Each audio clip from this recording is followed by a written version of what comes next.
Today, I will be reading the book of Daniel, chapter 6.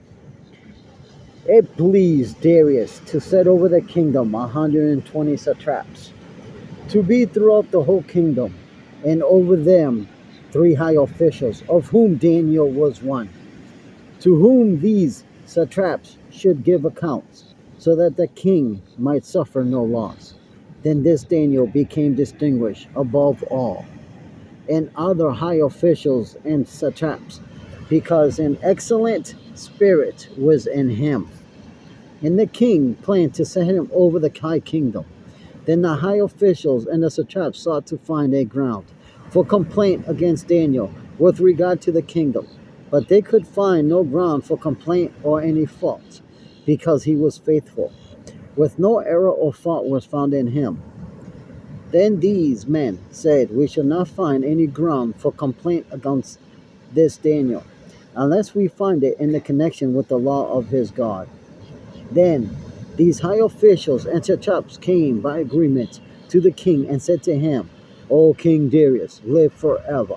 All the high officials of the kingdom, the prefects and the satraps, the counselors and the governors are agreed that the king should establish an ordinance and enforce an injunction that whoever makes petition on any god or man for 30 days, except to you, O king, should be cast into the den of lions. Now, O king, establish an injunction and sign a document so that it cannot be changed according to the law of the Medes and the Persians, which cannot be revoked. Therefore, King Darius signed the document and injunction. When Daniel knew that the document had gone signed, he went to his house, where he had windows in the upper chamber open toward Jerusalem. He got down on his knees 3 times a day and prayed and gave thanks before his God, as he had done previously. Then these men came by an agreement and found Daniel making petition and plea before his God. Then they came near and said before the king concerning the injunction, "O king, did you not sign an injunction that any who make petition to any god or man within 30 days, except to you, O king, should be cast into the den of lions?" The king answered and said, "The thing stands fast, according to the law of Medes and Persians, which cannot be revoked." Then they answered and said before the king, "Daniel, who is one of the exiles from Judah, pays no attention to you, O king, or the injunction you have signed, but makes his petition 3 times a day."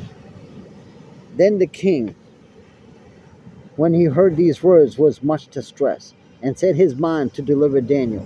He labored to the sun, went down to rescue him. And these men came by agreement to the king, and said to the king, "Know, O king, there is law of the Medes and Persians, that no injunction or ordinance that the king establishes can be changed."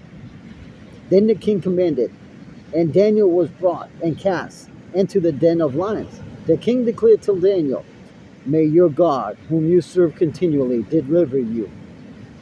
And a stone was brought and laid on the mouth of the den, and the king sealed it with his own signet and with the signet of his lords, that nothing might be changed concerning Daniel. Then the king went to his place and spent the night fasting. No diversions were brought to him, and fled from him. Then, at break of dawn, the king arose, went to haste to the den of lions. As he came near to the den where Daniel was, he cried out in a tone of anguish. The king declared to Daniel, "O Daniel, servant of the living God, has your God, whom you serve continually, been able to deliver you from the lions?" Then Daniel said to the king, "O king, live forever. My God sent his angel and shut the lions' mouths, and they have not harmed me, because I was found blameless before him, and also before you, O king. I have done no harm." Then the king was exceedingly glad, and commanded that Daniel be taken up out of the den. So Daniel was taken up out of the den, and no came of harm was found on him, because he was trusted in his God. And then the king commanded, and whose men And those men who had maliciously accused Daniel were brought and cast into the den of lions, they, their children, and their wives. And before they reached the bottom of the den, the lions overpowered them and broke all their bones in pieces. Then King Darius wrote to other peoples, nations, and languages that dwell on the earth, peace be multiplied to you. I make a decree that in all my royal dominion people are to tremble and fear before the God of Daniel. For he is the living God, enduring forever. His kingdom shall never be destroyed, and his dominion shall be to the end. He delivers and rescues. He works signs and wonders in heaven and earth. He who has saved Daniel from the power of the lions. So this Daniel prospered during the reign of Darius and the reign of Cyrus the Persian. This was the reading of chapter 6, Daniel.